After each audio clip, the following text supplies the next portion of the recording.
Je vous présente aujourd'hui notre 525e journal de bord. Jean-Marie Le Pen, bonjour. Bonjour. Les Gilets jaunes entament leur 6e jour de blocage de divers points de passage motorisés stratégiques, malgré les ordres de démantèlement reçus par les divers préfets de région.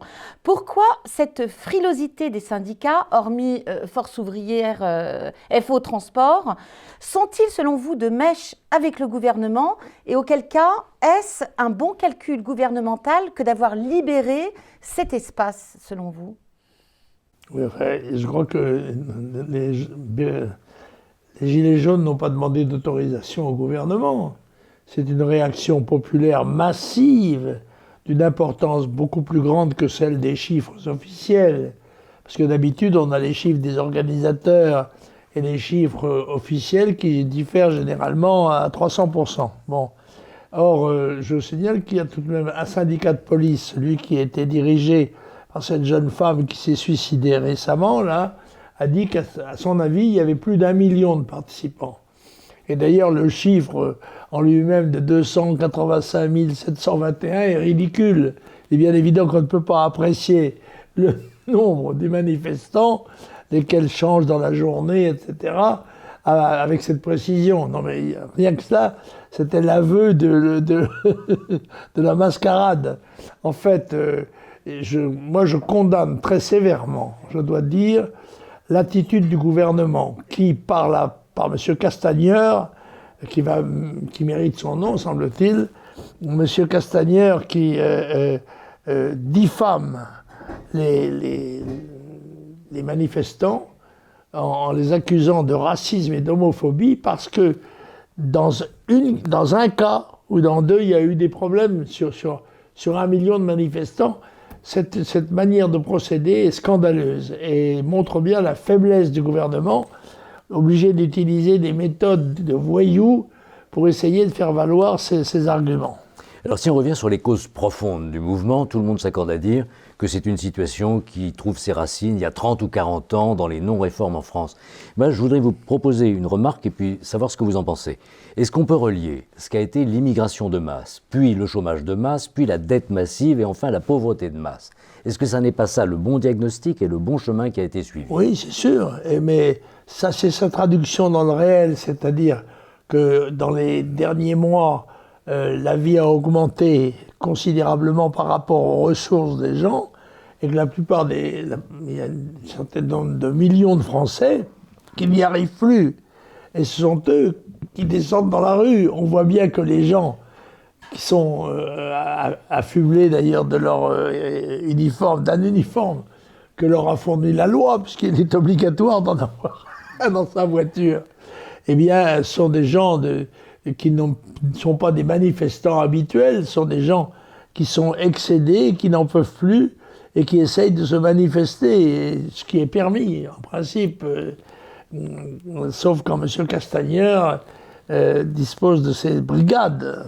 Il aura du mal puisqu'il apparaît dans le dernier sondage connu que 70% des Français soutiennent le mouvement des Gilets jaunes. Oui, c'est ce qui laisse augurer, je pense, pour samedi, une grande manifestation qui peut parfaitement connaître des débordements compte tenu du fait que le pouvoir laisse en place, sans les contraindre depuis des mois et des années, les organisations d'extrême gauche qui sont les Black Blocs, n'est-ce pas, qui sont des trublions professionnels et qui ont l'air d'assez bien se porter et qui interviennent généralement pour donner aux manifestations un caractère de violence qui justifie les répressions gouvernementales.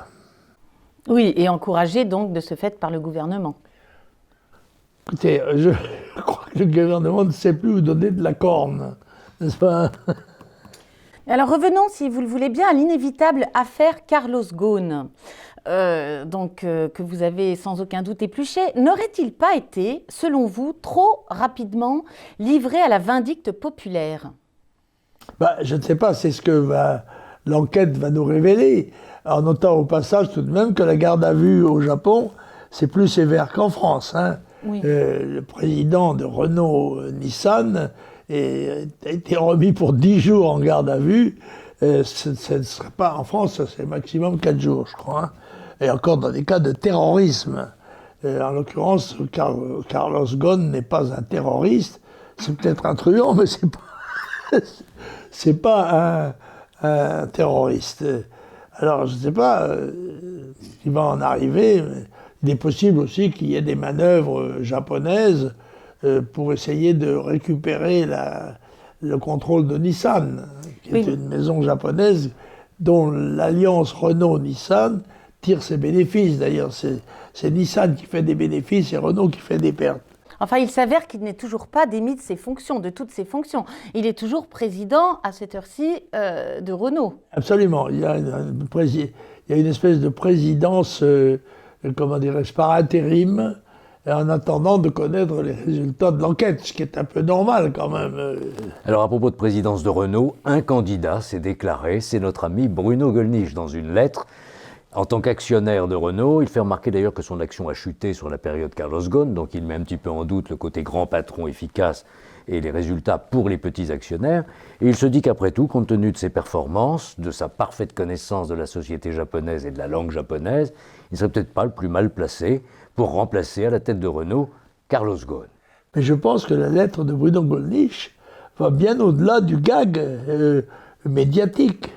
Et c'est vrai que c'est une bonne occasion de se mettre en quelque sorte en valeur, mais il est vrai que Bruno Gollnisch a des qualités exceptionnelles, souvent beaucoup plus importantes que celles des dirigeants précédents, qui lui permettraient d'être président de ce groupe, ce qui nous honorerait tous, et ce que nous souhaitons sans toutefois l'espérer. Mais quand même, on ne sait jamais après tout. Il arrive que le pire ne soit pas automatique. La parole aux actionnaires de Renault, donc. Ben voilà, qui sait, après tout. Mais 15% est détenu par l'État, il n'est pas sûr que M. Le Maire soit un partisan de Bruno Gollnisch. Ça, c'est...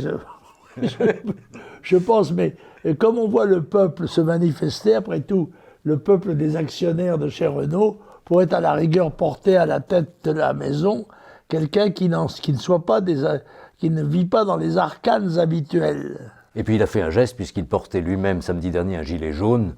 C'est un signal en direction de Nissan. Ah ça, je pense, oui. L'Université d'Europe centrale, le centre de formation de l'école économique de George Soros, est sommé de quitter Budapest d'ici le 1er décembre, à l'initiative, bien sûr, du Premier ministre hongrois Viktor Orban, qui s'en félicite ouvertement. Elle établirait donc très prochainement son siège à Vienne. Quelle est votre réaction à cet effet et que vous inspire cette université ainsi que son créateur, George Soros ? Eh bien, écoutez, l'épisode Soros met un éclairage nécessaire sur la manipulation des opinions publiques par des ONG, par des organisations qui sont financées par des torrents d'argent, des milliards de dollars qui sont injectés dans ces organisations pour essayer de faire avancer le mondialisme et lutter contre les réactions nationales. Et Soros s'était installé en Hongrie, dont il a été dûment chassé. Et il se réfugie à Vienne, qui est le centre de toutes les opérations d'espionnage en Europe, comme on le sait.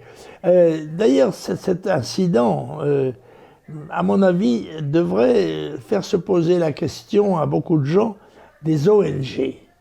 Ces organisations secrètes, dont on ne connaît généralement qu'un seul dirigeant, on ne connaît pas les directions réelles, on ne connaît pas les structures, on ne connaît pas les financements, et beaucoup de mouvements de l'opinion mondiale sont provoqués par ces organisations suspectes. Et moi, je souhaiterais qu'on s'attache d'un peu plus près à savoir ce que sont ces organisations, quelle est leur identité, quel est leur but. Leur but, on le voit bien, c'est de semer généralement le trouble dans la vie internationale, au bénéfice du mondialisme, mais je pense que les nationaux, les dirigeants nationaux, devraient obtenir des organisations internationales que la lumière soit faite sur la réalité de ces ONG.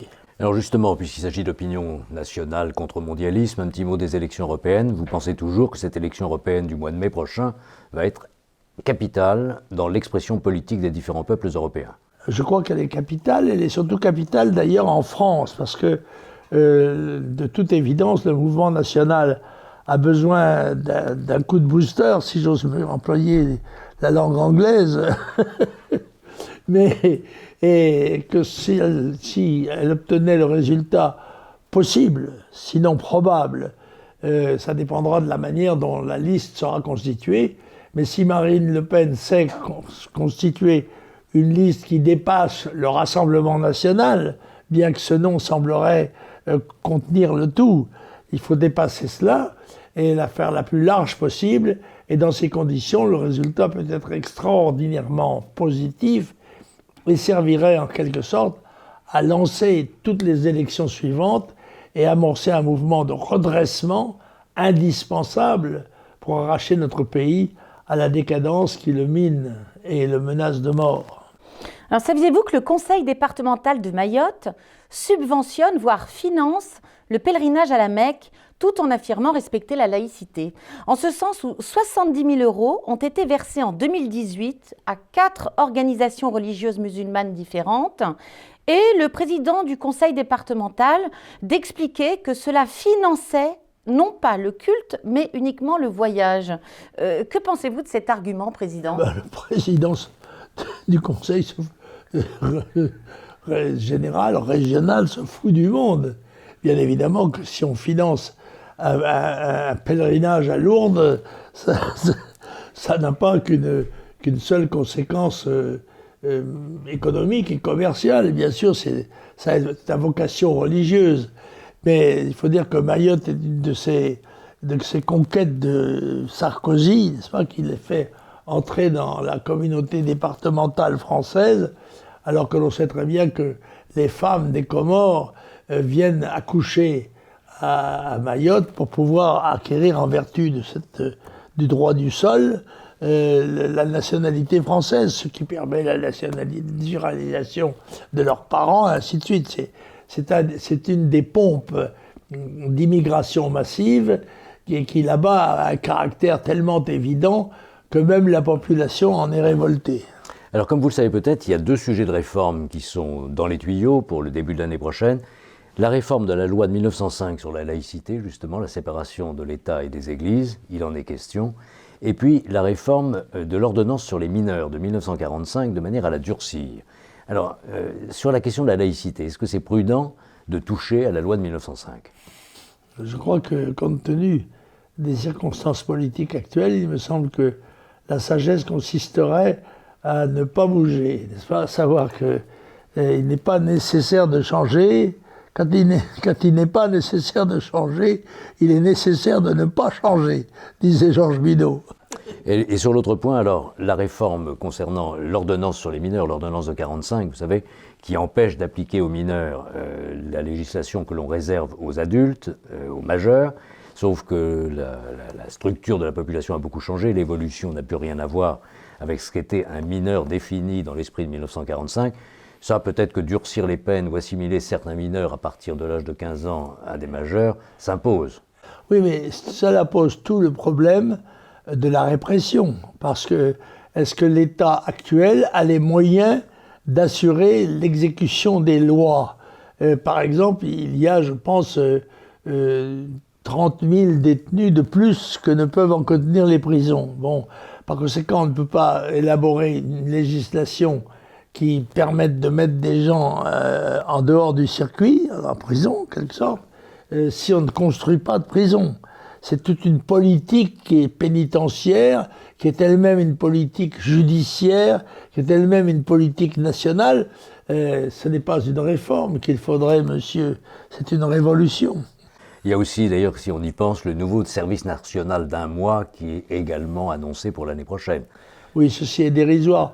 La proposition que j'avais faite, je la rappelle, c'était un service militaire volontaire ouvert aux hommes et aux femmes de 6 mois, 3 mois de formation et 3 mois d'opération, en quelque sorte, à l'extérieur des casernes, de façon à donner un début de formation à des jeunes qui le désireraient, et des jeunes volontaires, de telle manière qu'on puisse justement assumer la sélection nécessaire sur le plan de la sécurité. C'est une proposition de 1995, c'est pas hier, avec comme finalité la constitution à terme d'une garde nationale à partir du milieu que ça aurait révélé. Absolument, c'était d'ailleurs une réponse à la décision de Jacques Chirac de supprimer le service militaire, cette suppression ayant eu des conséquences considérables sur le moral de la nation et sa capacité à assumer sa défense en cas de danger. Alors, le président Macron boudait cette semaine le Congrès des maires de France. Il en recevait cependant une infime partie hier au soir à l'Élysée. Est-ce selon vous une attitude stratégique ou un aveu de submersion absolue de la part du président ? Écoutez, je crois que le président avait pris des engagements. Il se vante toujours de tenir les engagements qu'il a pris. Alors, en l'occurrence, il avait promis de venir tous les ans au Congrès des maires. Cette année, il ne vient pas.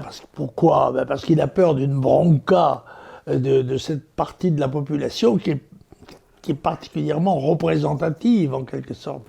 Celle des élus locaux. Il y a 35 000 communes en France, et il y a dans cette portion de la population, dans cette catégorie politique et sociale, un état d'esprit très hostile aux mesures du gouvernement, et je pense que Macron n'a pas osé les affronter chez eux. Alors il a invité les moins durs à venir chez lui, boire un pot, ce qui les rend muets, bien évidemment, par courtoisie. Alors plus de la moitié des maires actuellement en fonction laissent entendre qu'ils ne se représenteront pas et qu'ils jettent l'éponge en quelque sorte, compte tenu de la difficulté budgétaire d'arriver à poursuivre leur mission. Ce serait dramatique parce que la structure municipale est évidemment un des cadres absolument incontournables de la démocratie dans notre pays, c'est sûr. Et il faut tout faire pour reconquérir la confiance des maires, et l'État doit assumer ses responsabilités et ne pas faire reposer en particulier ces dérives dispendieuses sur les autorités locales. Vos lectures de la semaine, cher président. Vos lectures de la semaine. Ah là là. Ah, c'est une petite bombe. Une petite bombe. C'est vrai que c'est le temps de la neige. Ça s'appelle Dealer du tout Paris. C'est un monsieur Gabriel Fauré. Non, Gérard Fauré. Gérard, pardon. Même si c'est un requiem pour pas mal de personnalités évoquées dans ce livre. Je m'étais trompé comment dirais-je, de feuille musicale. Mais je dois dire que la lecture de cela est aussi prégnante que celle d'un roman policier. C'est un roman policier, en réalité, en quelque sorte, et souvent, la réalité dépasse la fiction. Puisque c'est bien ce monsieur Fauré a été pendant des années, quand il n'était pas en prison, je crois qu'il a été 18 ans en prison. Et quand il n'était pas en prison, dans les différents pays, il a fait l'Espagne, la Hollande, la France, etc. Il trouve que d'ailleurs en France, c'est ce qu'il y a de plus confortable, tout de même. Eh bien, il vendait de la drogue, de la cocaïne, et il en vendait à ce qui s'appelle le tout Paris, du showbiz, mais des grands industriels, mais aussi de la politique. Et on apprend là, par exemple, que l'un de ses clients était Jacques Chirac, et que Pasqua, qui n'était pas un consommateur, dit-il, mais lui arbitrait toutes ces choses-là avec beaucoup de maestria, n'est-ce pas ? Et c'est un roman extraordinaire, et on voit les ravages que font les drogues dans notre pays, et que pratiquement, à l'échelon politique, beaucoup de gens se laissent aller à cette facilité de se doper avant de prononcer un discours. Certains se dopent à vie, même si cette vie est raccourcie par l'abus de la cocaïne. Mais c'est un livre, je dois dire, qui est passionnant. Et ça, là, encore une fois, dealer du tout Paris. Voilà. C'est tout dire. C'est le genre de livre où il est préférable de ne pas appartenir à l'index final des non-cités. Oui, c'est ça, absolument. Absolument. Un peu comme le tome 2 de vos mémoires pour d'autres raisons, Oui, peut-être. c'est vrai. Nous ne figurons pas dans ce genre de promotion. Dieu merci. Mais ceci devrait être une indication pour les électeurs français, de façon à ce qu'ils sachent tout de même qui les dirige et qui parle en leur nom. Écoutez, sur ces belles paroles, cher Président, nous nous retrouvons la semaine prochaine. Parole chaudement républicaine. Chaudement. À la semaine prochaine. Merci. Au revoir.